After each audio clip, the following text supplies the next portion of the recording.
Yang terhormat Ustaz Kiai Haji Muhammad Mufali, yang kami hormati Ketua Takmir Masjid Awal ini, yang berbahagia jamaah kuliah subuh Masjid Awal yang dirahmati Allah Subhanahu wa taala. Amin amin ya rabbal. Pertama-tama marilah kita panjatkan puji syukur kepada Allah Subhanahu wa taala yang telah melimpahkan rahmat dan karunia-Nya sehingga kita masih bisa melaksanakan sholat subuh secara berjamaah. Alhamdulillah Yang dilanjutkan dengan mengabul ini yang berupa kuliah subuh. Yang kedua, sholawat serta salam selalu berdoa kepada junjungan Nabi besar yaitu Nabi Muhammad Sallallahu Alaihi Wasallam. Allahumma salli alaihi wa ala alihi. Yang telah memberikan suri teladan dan terbaik dari kita dan yang kita tunggu syafaatnya di hari akhir.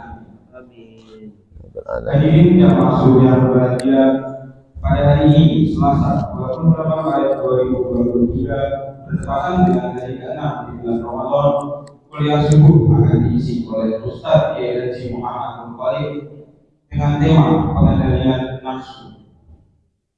Sedangkan untuk kuliah subuh selanjutnya insya Allah akan diisi oleh Ustaz Kiai Haji Lukman Syafi'i. Untuk memulai tausiah kali ini, marilah kita awali dengan bacaan Ummul Quran. Al-Fatihah. A'udzu billahi minasyaitonir rajim. Bismillahirrahmanirrahim. Alhamdulillahirabbil alamin arrahmanir rahim maliki yaumiddin iyyaka na'budu wa iyyaka nasta'in ihdinas siratal mustaqim. Hadzal-ladzina an'amta 'alaihim ghairil maghdubi 'alaihim waladdallin. Demikian mukadimah yang saya sampaikan. Apabila ada kekurangan saya dari satu orang mohon maaf yang seluruhnya. Wassalamualaikum warahmatullahi wabarakatuh. Waalaikumsalam warahmatullahi wabarakatuh. Kepada Ustaz Kiai Haji Muhammad Mufali, waktu dan tempat kami. Matur suwun. Di sini kah? Iya.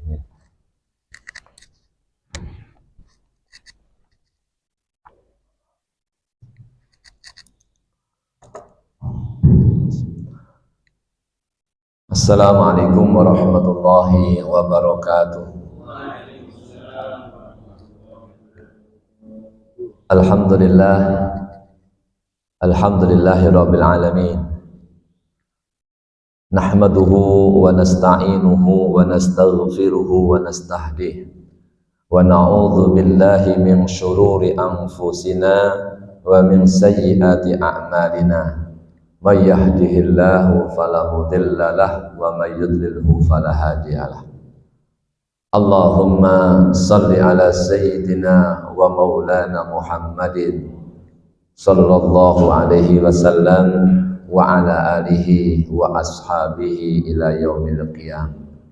Subhanaka la ilma lana illa ma 'allamtana innaka antal alimul hakim. Shadaqallahul azim. Hadirin wal hadirat, jamaah kuliah subuh yang dimuliakan Allah Subhanahu wa taala. Alhamdulillah wa syukurillah. Hari ini di hari ke-6 ini Allah masih berikan nikmat lahiriah dan batiniyah sehingga kita masih bisa menjalankan organ tubuh ini menuju Baitullah, menuju rumah Allah, menuju tempat sujud yaitu masjid, khususnya Masjid Ta'awun. Itu nikmat yang pertama, yaitu nikmat jasadiyah, nikmat fisik.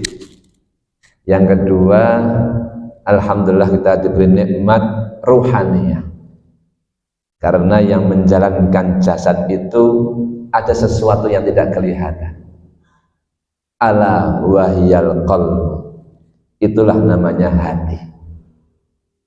Dalam hadis, kalau panjenengan mirsani maos kitab Al-Arba'un An-Nawawiyah atau hadis Arba'in, di hadis ke-6 itu Imam An-Nawawi mengutip salah satu hadis terkait dengan halal, haram, syubhat. Di akhir hadis Rasulullah mengatakan, ala wa inna fil jasadi mudghatan in saluhat saluhal jasadu kullu wa in fasadat fasadal jasadu kullu. Hadisnya nggak begitu panjang, mungkin sekitar 5 baris lah. Innal halala bayyinun wa innal harama bayyinun wa bainahuma umurun mustabihat. Nah, itulah. Sesungguhnya yang halal itu telah jelas, yang haram telah jelas, yang ada di tengah-tengah yang halal dan haram maka disebut dengan perkara-perkara mutasyabihat. Di hadis beberapa riwayat ada yang mengatakan mustabihat, ada mutasyabihat. Memang hadisnya agak banyak redaksinya. Karena ketika Kanjeng Nabi ngendikan itu para jamaah kan banyak. Penerimaannya pun juga macam-macam. Ada yang menerima tadi apa ya? Mustabihat, mutasyabihat. Itu. Nah, di akhir itu Rasulullah mengatakan ala wa inna fil jasadi mudghatan. Ketahuilah bahwasanya di dalam jasad ini ada segumpal daging. Insyaallah hadis ini sudah masyhur. Mungkin panjenengan sudah banyak yang hafal karena setiap hari ngaji. Allahumma amin. In saluhat saluhal jasadu kullu. Ketika segumpal daging itu, mudghah itu baik, sehat, saluhal jasadu kullu, maka sekujur tubuh akan sehat juga. Wa in fasadat fasadal jasadu kullu. Ketika segumpal daging itu atau mudghah itu rusak, sakit, maka sekujur tubuh juga akan sakit. Ala wahyal qalb. Ini tadi yang saya katakan, kita oleh Allah diberi namanya nikmat batiniyah. Hati di sini bukan hati segumpal daging itu ya, tapi hati yang sifatnya rohaniyah, yang menjalankan kita menuju tempat sujud ini. Apalagi dinginnya, Masya Allah. Saya tadi hampir tidak berangkat karena baru pulang dari Malang jam 10 malam, habis ngisi di Malang, kedinginan loh. Ternyata saya cek istri juga kedinginan. Oh, berarti tidak sakit saya ini. Tadi pagi bangun jam 3, kok masih dingin nih? Sampai aku akhirnya minum antisipasi, minum paracetamol tadi itu, karena sudah ditunggu oleh Pak Yudi nih dan kawan-kawan. Alhamdulillah, semoga sehat, Allahumma amin. Nah, ini kalau nggak ada kedua-duanya, nikmatul jasad wa nikmatul ruh, niscaya kita tidak akan datang ke tempat ini. Maka dari itu kita harus bersyukur, memperbanyak kalimat tahmid, alhamdulillahi rabbil alamin. Hari ini hadirin hadirat, kalau tadi Mas mengatakan kuliah subuh, berarti ini mahasiswa-mahasiswi. Kuliah mana lagi? Akan membahas satu tema yang tidak kelihatan tapi bisa dipelajari. Sehingga insya Allah kalau di sini ada dokter, ada Pak Guru, ada Bu Guru, mesti pernah belajar namanya ilmu nafas. Kalau bahasa Indonesia yaitu ilmu psikologi. Dalam bahasa Arab ilmu psikologi itu ilmu nafas, ilmu yang membahas tentang jiwa. Ini kok bukan ketahui, tidak kelihatan, tapi bisa dipelajari. Seperti hari ini panjenengan dan kita semuanya setiap hari belajar. Di masjid kita mendengarkan ceramah, di rumah mendengarkan radio, TV, ceramah juga, di HP juga begitu, ketika perjalanan di mobil juga begitu. Harapannya kalau panjenengan pernah belajar, di sana ada teori behaviorism, ada teori SR, stimulus dan respon. Ketika stimulus itu terus dilakukan, harapannya ada respon, ada tanggapan. Pavlov gitu ya, ulama pun. Pertama ilmu niki muncul ingkang dijadikan contoh niku kucing. Kucing niku didekek kotak ngeten, pintune niku wonten pancalan, dipancal pisan langsung buka. Di luar kurungan itu disediakan makanan yang kira-kira makanan itu sangat disukai oleh kucing, kadang-kadang anjing gitu ya. Akhirnya pun hari pertama bisa keluar jangka waktu 10 menit, hari kedua dimasukkan lagi, diberi makan lagi, lebih cepat lagi 7 menit, hari ketiga lebih cepat lagi 5 menit, hari ke-5, 6 lebih cepat lagi, baru dimasukkan ke ruangan, tidak ada semenit langsung dipancal keluar. Semakin sering stimulusnya dan semakin baik stimulusnya, maka semakin baik responnya, tanggapannya. Semakin sering ada stimulus, semakin baik juga ada responnya. Nah, kita sedang ini sering mendengarkan ceramah, harapannya ada respon yang baik. Ada respon, kita menjadi insan kamil. Allahumma manusia yang sempurna di hadapan Allah Subhanahu wa ta'ala. Masalah bab ibadah mahdhahnya pun juga harapannya juga sempurna. Tapi gini wow, kita dados manusia ini masih sering ya, masih sulit. Bab ibadah saja yang katanya itu adalah salah satu sarana untuk menuju Allah. As-salatu mi'rajul mu'min. Salat merupakan perantara untuk menuju Allah. Perantara orang mukmin menuju Allah. Tapi kenyataannya pun lek salat ya khusuke pas takbiratul ihram tok. Nggih napa nggih? Bar takbiratul ihram belayang to ndi. Apa nek imame maca surat dawa no. Wis kesel-kesel, ngantuk-ngantuk dawa bisa. Ngoten nggih. Imame ngoten. Duwe perasaan sing elek. Padahal niku bab ibadah. Bon, balik malih, dados hari ini kita akan membahas satu kajian yang tidak kelihatan, tapi insya Allah bisa dipelajari, salah satunya lewat ilmu nafas. Ada satu hadis, ayat pun insya Allah secara umum, ayat yang membahas tentang nafsu itu ada yang membagi 3, yang utama. Panjenengan mos kitab napa mawon, minimal 3 nafsu itu dibahas dalam Al-Quran.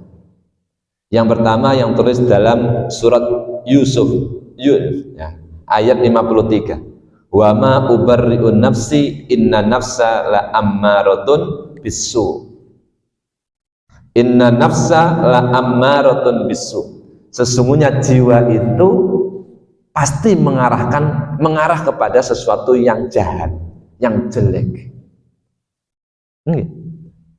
Napa mawon? Ingkang tiang kakung lek ningali lawan jenis ayu men yo mesti ngono. Otomatis itu. Sing putri ndelok sing kakung kok ganteng men. Kok pinter men, kok sugih men, kok mulya men. Ningali barang ceblok ning ngarep padahal senes bukan miliknya sendiri, tapi ada perasaan jiwa itu untuk mengambilnya. Kok iman-iman enggak dicukupi. Nggih napa nggih? Hampir semua awalipun nafsu itu pasti mengarah kepada kejahatan, sehingga Allah mengatakan inna nafsa la ammaratun bisu. Nah, mungkin kita belajar pripun cara kita, strategi kita mengendalikan, mengelola nafsu, bukan menghapuskan, tapi mengelola. Karena kalau nafsu dihapuskan nanti dampaknya ada. Yang kedua adalah wonten surah Al-Qiyamah juz 29, surah Al-Qiyamah ayat kedua. La uqsimu biyaumil qiyamah wa la uqsimu bin nafsil lawwamah. Salah. Kita pernah membahas ini juga, tapi ini untuk mereview, merefresh ya. Kita refresh malih pikiran kita, ingatan kita sebatas langkung saya malih. Yaitu nafsu jiwa yang baina-baina. Ketika ada perintah, hatinya sebenarnya punya keinginan untuk menjalankan, tapi nafsu itu nggak usah. Subuhnya apa kan dawa maksudnya. Nah, sampai jam 6. Kenapa harus jam setengah 5? Masih dingin, berdiding. Isya ingatan. Jam 7 kurang 1/4 sudah isya, tapi alasannya panjang. Yang penting sak durunge subuh wis isya. Nah, itu termasuk nafsu lawan. Tapi ketika menjalankan kesalahan, habis itu menyesal. Ya apa ya, aku mengkok sholat kok mengakhirkan, padahal aku punya waktu. Padahal saya punya waktu. Kenapa saya harus marah? Padahal saya bisa toleran. Nah, jiwa itu namanya jiwa lawwamah. Habis menjalankan kesalahan, kok menyesal. Mesti wonten. Sing pertama amarah nggih wonten, sing penggayane elek tok. Enggak nglarani wong enggak enek. Lan mboten nate menyesal blas, berarti niku nafsul amarah. Kalau yang kedua tasik nyesal. Nah, sing paling sae nggih menika wonten surah Al-Fajr menika ya ayyatuhan nafsul mutmainnah irji'i ila rabbiki radiyatan mardiyah fadkhuli fi ibadi wadkhuli jannati. Ya menika nafsul mutmainnah. Niki kalau kita tingali saking ayat-ayat Allah. Secara umum nafsul ammarah, nafsul lawamah, lan nafsul mutmainnah. Derajatipun ngaten, amarah yang paling ndek, lawamah, mutmainnah. Hadisipun Kanjeng Nabi nggih kathah. Salah setunggalipun hadis niki Kanjeng Nabi aturaken nalikane wulan Ramadan. Sak mantunipun Ramadan Kanjeng Nabi dawuh, "Raja'na min jihadil asghar ila jihadil akbar."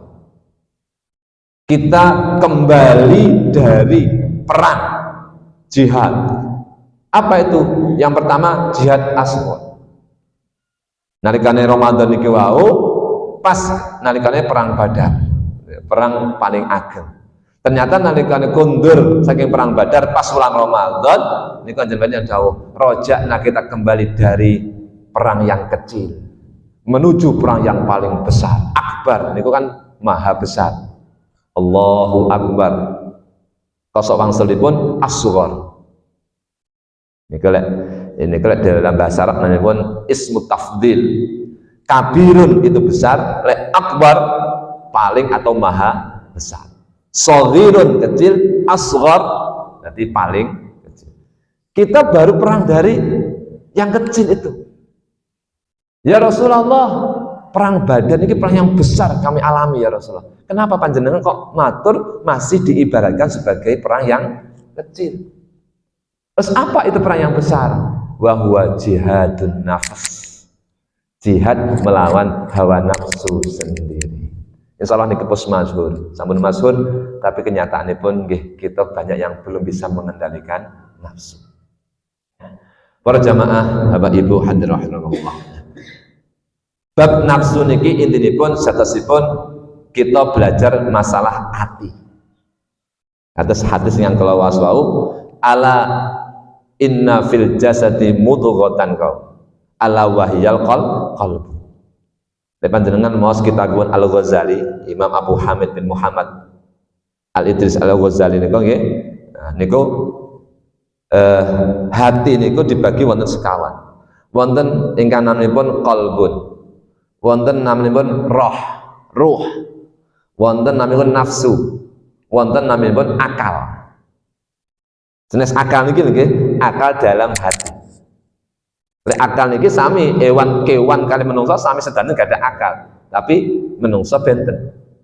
Saged berpikir, saged menelaah, saged menganalisa, mendiagnosa. Sing dokter, guru mendiagnosa ini muridipun pripun, pasiennya pripun ngoten.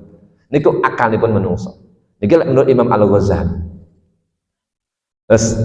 Tapi nafsu niku ternyata satu sisi mungkin kadah sing mengarah pada kejelekan, tapi nafsu itu ternyata dalam kehidupan ini sangat bermanfaat.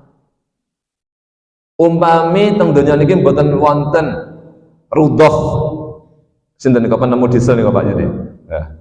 Tahun kalau cek tahun 1858. Akhiripun nek sakniki nggih ndamel nggih publik Dimar Petromat. Umpami mboten wonten di diesel. Kalau tahun doso pinten niku tasih SD, nang cepokon tasih ndamel desa. Mbah Misin ini kok. Mungkin jam 8 dalu dipateni. Mboten ngoten tahun 98 wonten listrik. Berawal dari rudhah desa tahun 1858. Niku napa? Intine pun ada nafsu. Ini piye? Lek awake ngene terus piye iki? Akhiripun ada jiwa kreator. Profesor Kuliah Sehat, kreasi itu berasal dari sifat Allah yaitu Al-Khaliq, Maha Pencipta, Kreator. Sehingga orang pun juga harus belajar bagaimana kita punya kreasi. Niki fungsi nafsu sing positif. Betul yang boten gadah nafsu niku akhiripun wonten madhab fatalistik. Fatalistik itu nrimo ing pandem tapi sangat lemah. Ya wis lah lek ngene Ora nek lampu ya wis tak meneng ae. Ora nek telepon ya wis tak meneng. Ora nek kendaraan ya wis tak mlaku ae. Niku tiyang ingkang boten memanfaatkan anugerah Allah yang namanya hati atau nafsu tadi. Terus nafsu niku nggih kathah manfaatipun. Setunggal sisi wonten yang negatif nafsu amarah, tapi satu sisi termasuk nafsu mutmainah. Salah satu ini yaitu apa? Mengimani sifat-sifat Allah, salah satunya yaitu sifat Khalik, sehingga kita punya berkreasi, punya kreativitas. Dan ini yang kedokteran nggak duwe nafsu mendalami penyakit, ya bisa loros takdir. Ini ke fatalistik. Dilut-dilut takdir, nggak mau berusaha, ya wes. Ada singkang guru, ya wes, sebenarnya sekolahnya ada ngene iki, nggak usah didandani ya, sebenarnya ngene takdir ngene iki, ya wes, nggak usah akreditasi ya, terserah engkau pangeran sing ngatur ngoten lho. Nah niku berarti faham atau madhab fatalistik, yang tidak menghargai nikmat Allah, namanya nafsu. Secara umum nafsu niku kita tingali yang jasad kita niku ada dua. Kanjeng Nabi dawuh aksaru ma yudkhilun nara al-famu wal faraj. Farjun niku nggih. Fam niku napa? Famun niku syafah atau mulut. Yang banyak menjadikan kita itu termasuk ahlinya neraka adalah karena mulut dan kemaluan. Niku nafsu yang utama. Kenapa? Dari mulut itu bisa mengucap yang kotor. Dari mulut bisa mengisi perut tanpa ada batas. Akhirnya pun ngujo weteng lan boten saged beraktivitas. Niki sering kita alami nalikane kita buka poso. Padahal kendalikan nafsu tapi lek buka poso masalah apa dipangan. Padahal wonten jatahe. Sak piring, sak gelas niku rong piring, rong gelas, engko bar tarawih isih mangan neh. Nah, ini wis pundi pengendalian nafsu niku? Merganipun apa niku? Terlalu memperlebar peran al-famu niku. Yang kedua, ya niku syahwat tahtal badan, nggih menika al-faraj. Imam Al-Ghazali wonten dua, syahwatul badan wa syahwatu tahtal badan. Syahwat perut dan syahwat bawah perut. Dan dalam hadis kanjeng Nabi niku al-famu wal faraj. Bon. Terus nafsu pun nggih wonten faedahipun. Terus bagaimana supaya nafsu itu tidak mengarah kepada hal yang negatif, tapi mengarah pada yang negatif? Bukan menghilangkan, kalau aturakan. Kita tidak menghilangkan, tapi mengelola. Lek tiyang niku ilang nafsu mangane pripun? Mati kabeh. Ngene apa nggih? Ilang nafsu kreasi ini pun ora ana listrik, ora ana kendaraan, ora ana HP. Wontenipun HP, listrik, kendaraan karena ada nafsu tadi itu. Lek ilang, ya sampun kita. Tidak ada orang yang berkreativitas. Itu dampak negatif lek kita menghilangkan nafsu. Terus kita betul sakit menghilangkan nafsu. Nafsu seks itu tidak akan hilang, selamanya pun akan ada kalau orang itu sehat. Betul sakit dipun icalakan, tapi namung diatur. Nah, masalah pun sanika bagaimana mengendalikan, bagaimana mengatur nafsu yang notabene pun boten ketawis, sesuatu yang tidak kelihatan tapi harus kita didik dengan baik. Nah, kita waos kitab-kitab napa niku kitab Arab, kitab Indonesia termasuk ilmu psikologi pun kuwatah saestu. Ilmu yang membahas bagaimana kita mengendalikan jiwa. Nah, margi jiwa niku wau kados para ulama nanti dawuh an-nafsu katifli intuh milhu syabba 'ala ar-radha wa in taftimhu yanfatim. Niki cara pertama, harus mengandalkan pihak lain. Para ulama dawuh nafsu itu ibarat anak kecil yang masih menyusu pada ibunya. An-nafsu katifli tiflun tarbiyatul atfal pendidikan anak-anak. Atfal niku jamak saking tiflun, ta fa lam. Tarbiyatul atfal. Raudhatul atfal, taman nak kana. Lha wong Madura ngoten nggih. Kanak-kanak, anak-anak. An-nafsu katifli, nafsu itu ibarat seperti anak kecil. Intuhmilhu syabba ala hubbir radha. Kalau kalian enggak sapih, biarkan saja sampai besar umur 1 tahun, 2 tahun, 3 tahun, 4 tahun, panggah nyusu datang ibu. Nggih napa nggih?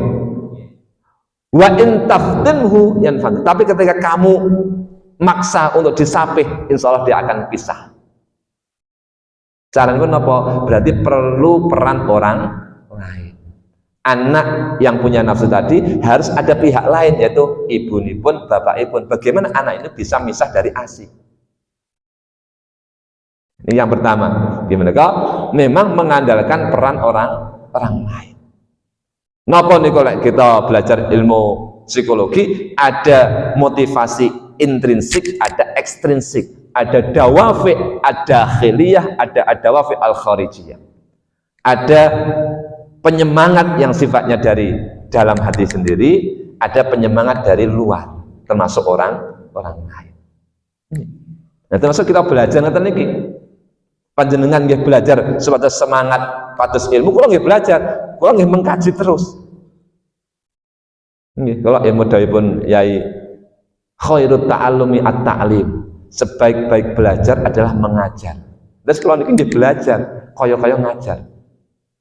Nek panjenengan sing mustami' niku bebanipun mboten kathah. Lek aku gong paham panjenengan aku cek murid. Tapi lek sing ngajine ngarep, paling panjenengan wau ngendikan ngeten niku napa artine? Kula mboten paham. Lha niku pripun? Oh sing ngajar kok enggak paham iku. Akhirnya kula belajar terus. Siap-siap kapan-kapan wonten ingkang tanglet. Padahal niku wasilah kula belajar. Khairut ta'allumi at-ta'lim. Sebaik-baik belajar adalah mengajar. Terus mengajar itu wasilah saya untuk belajar. Ingkang dokter nggih ngoten, pasien itu belajar itu. Ini kok aneh masalah lain, belajar lagi. Tunggal dinten wonten pasien ingkang tanglet, oh iya iki obate iki. Belajar dari pengalaman mengobati niki wau. Yang pertama niki wau. An-nafsu katifli intuhmilhu syabba ala hubbir radha. Nafsu diibaratkan seperti anak kecil yang dibiarkan dia akan netek pada ibunya sampai besar. Wa in taftimhu yanfatim. Tetapi ketika kalian umur 2 tahun setengah, 2 tahun disapih, insya Allah dia akan pisah. Nafsu ngoten. Kita perlu belajar, perlu memanfaatkan peran orang lain. Termasuk panjenengan ngaji kalau mau sementingan ini wasilah kita memperbaiki jiwa kita. Sebatas mboten sembrono. Ada sekolah ngeten niki kadang tembas semi teng mriku, aduh, enak wong enggak jamaah enggak enak Pak Yudi enggak ya. Sanu-sanu dianggap elek. Oh, akhirnya ngoten niki wae. Berarti kok nggih belajar. Wasilah pengawasan nonton niki saya jadikan wasilah untuk mengajari diri saya, termasuk nafsu. Yang pertama itu. Yang kedua adalah mengoptimalkan peran akal. Al-aqlu ya, al-aqlu salim. Akal yang sehat. Setelah kita memanfaat orang lain untuk mengendalikan, untuk mengelola nafsu supaya mengarah pada yang baik atau nafsul mutmainnah, yaitu mengandalkan akal atau otak. Seperti jiwa marah. Kalau nanti kalau belajar akhiripun sering mergi teng kendaraan Ramadan di jalan itu wonten tiyang ingkang lek numpak niku nyamari awake dhewe. Nyamari wong liya ngoten. Terus kula lah ya, lek umpama aku nesu faedahe apa? Wonge wis minggat, wis disiki. Akhirnya kula nggih, alhamdulillah kula tasih selamat. Kula mboten ngomong ini, kula belajar ngoten niku wae. Kula pikir lek aku nesu, aku bengok-bengok wonge wis ra enek. Wong wis buanter. Terus faedahe apa aku nesu? Sering kalau ngoten niku. Nah, ini kalau piyambak nggih, ini pengalaman pribadi. Beda motor ngoten, ana bis ngantos nyalip ngoten sing padahal kita sampun wonten mergi sing leres, sing bener. tasik didik entek dalane sampai kita meduk. Tapi umpama kita nesu, bisa wis bablas rono. Nggih apa fungsine nesu? Tapi walaupun perasaan nggih panas, tapi lek muring-muring niku faedahe napa? Berarti mengandalkan otak. Mikir gitu. Salat. Kok mboten khusuk napa? Kita pikir, lah iya, awake dhewe iki salat. Apa faedahe lek enggak khusuk? Kita pikir ngaten nggih, kita pikir. Padahal salat niku dados ukuran hamba Allah umatipun Kanjeng Nabi napa niku amalane sae napa mboten. Niku ukuranipun saking amalan salat.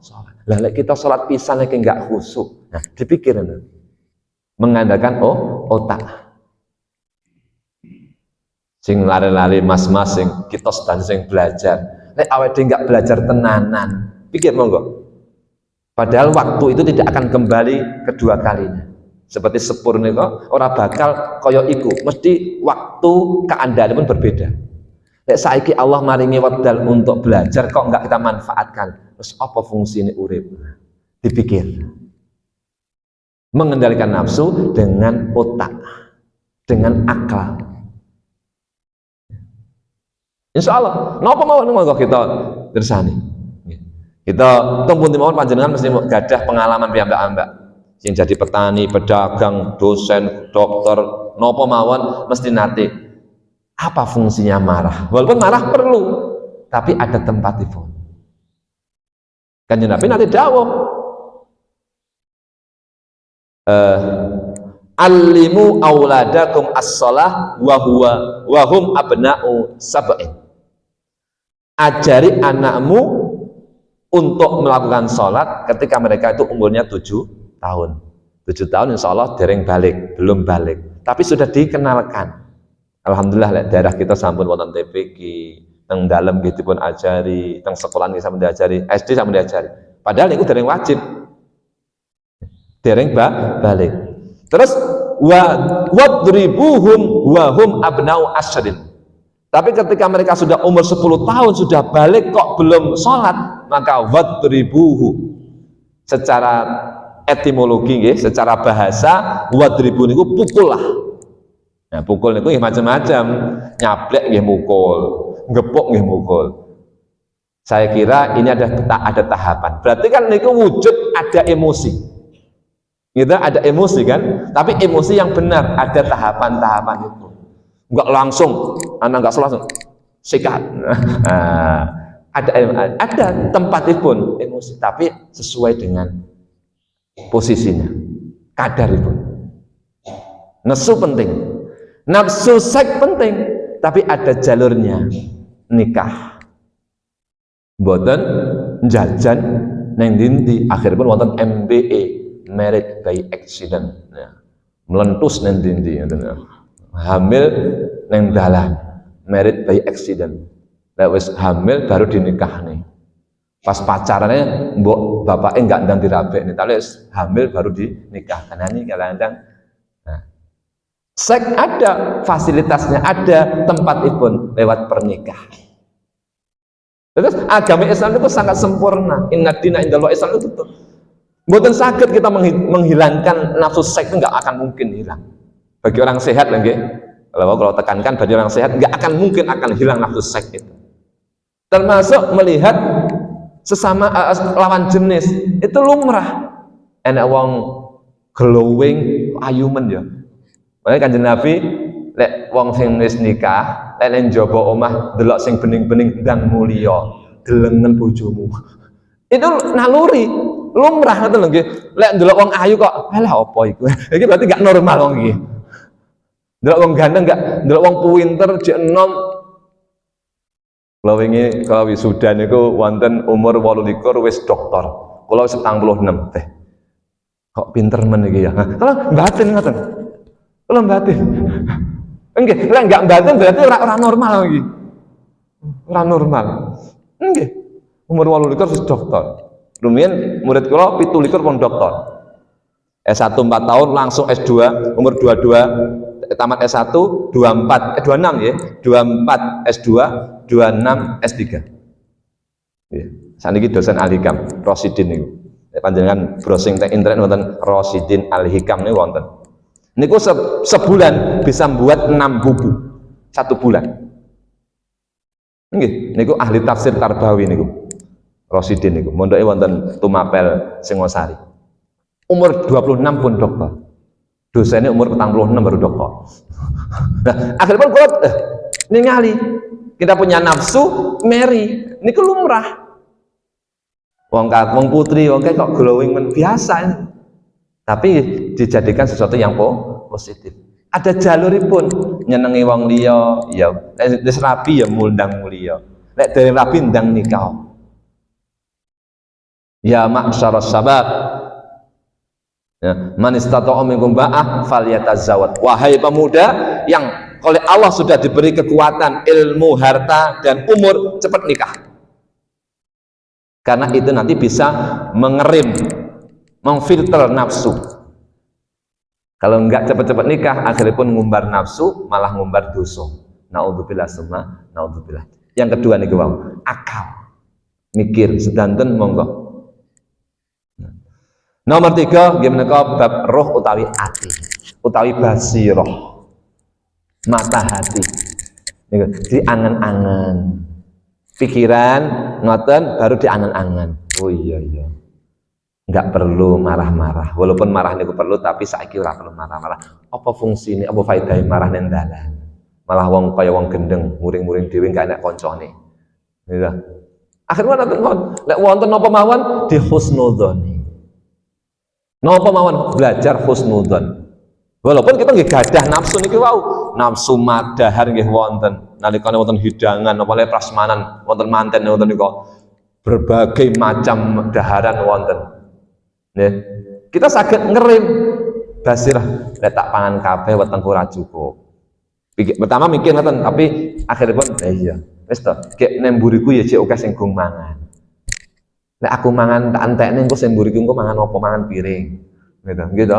Ini kathah kalau masuk kalau datang nggih ngoten niku.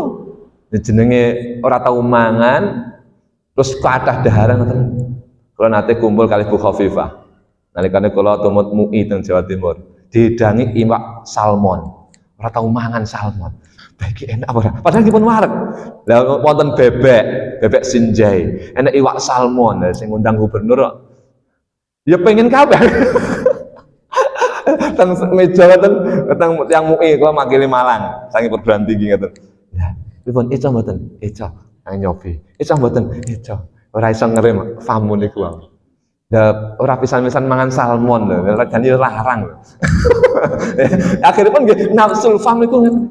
Tapi kita mengadakan basirah niku wae. Ya iya. Awake dhewe wis diwehi jatah piyambak-piyambak. Sepertiga makanan, sepertiga minuman, sepertiga nafas. Niki wonten jatahipun piyambak-piyambak. Niku saya mikir sakit akal, ya. Dari akal turun ke basirah, ke hati. Akhirnya pun kita sakit mengendalikan nafsu secara umum. Termasuk siam niki Bapak Ibu dan hadirin rahimakumullah. Siam menika salah satu cara kita mengendalikan nafsu. Kita berangkat dari pikiran, hati, lan mirsani tiang-tiang niku. Lah ya wong kae iso poso nyapa aku ra iso poso. Wong kae iso mengendalikan panca indranipun nyapa aku ra iso mengendalikan panca indra. Nah, melihat orang lain dipikir nih lan moto atinipun basirahipun ngendikan oh iya. Insyaallah nek kita mengendalikan 3 hal niki kita insyaallah kita pikantuk nafsu ingkang mengarah kepada yang positif. Harapan kita dados nafsul mutmainnah. Allahumma amin. Katen menawi wonten pertanyaan disumengkaaken. Napa badhe masak ibu-ibu? Pun-pun nggih. Cekap nggih.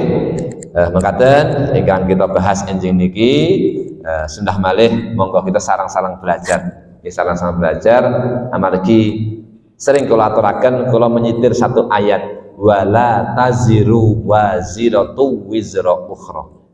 Orang tidak akan diberi bebannya orang lain. Niki teng Quran kathah. Kalau nggak salah wonten gangsal 5 kali atau 6 kali oleh Allah ulang-ulang. Wala taziru waziratu wizra ukhra. Dan kalian tidak akan diberi pikulannya orang lain. Kita nggak akan diberi dosanya dosa orang lain. Nah ini monggo kita ikhtiar piyambak salah setengahipun yang sangat urgen gimana kau pengendalian nafsu. Nek niki salah akhiripun kita tebih saking ridhonipun Allah Subhanahu wa taala. Mugi-mugi sedanten kita yang hadir khususipun keluarga kita, dzurriyyah kita kaum muslimin muslimat pikantuk nafsu ingkang sae lan akhiripun pikantuk ridhonipun Allah Subhanahu wa taala. Na'udzubillahi minasyaitonir rajim. Bismillahirrahmanirrahim. Alhamdulillahirabbil alamin. Allahumma shalli ala sayyidina Muhammad wa ala alihi wa ashabihi ajmain. Subhanaka la nuhsi sanan 'alaika anta kama sanaita 'ala nafsik. Allahumma ja'al jam'ana hadza jam'an marhuma wa tafarruqana min ba'di tafarruqan ma'suma. Allahumma alif baina qulubina wa aslih dzata bainina wahdina subulas salam. Allahumma anfa'na bima 'allamtana wa 'allimna ma yanfa'una warzuqna uluman tanfa'una. Allahumma la sahla illa ma ja'altahu sahla wa anta taj'alul hazana idza syi'ta sahla. Rabbana atina min ladunka dzurriyyatan thayyibah innaka sami'ud du'a. Allahumma innaka 'afuwun karim tuhibbul 'afwa fa'fu 'anna ya karim. Rabbana atina fid dunya hasanatan wa fil akhirati hasanatan wa qina adzabannar. Wa akhiru da'wana alhamdulillahi rabbil alamin. Mukadan hadanallahu wa iyyakum. Akhiru kalami assalamualaikum warahmatullahi wabarakatuh.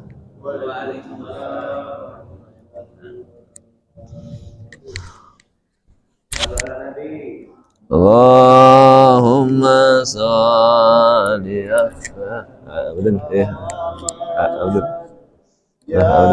Rabbi shalli wa sallim. Innallaha wa malaikatahu yusholluna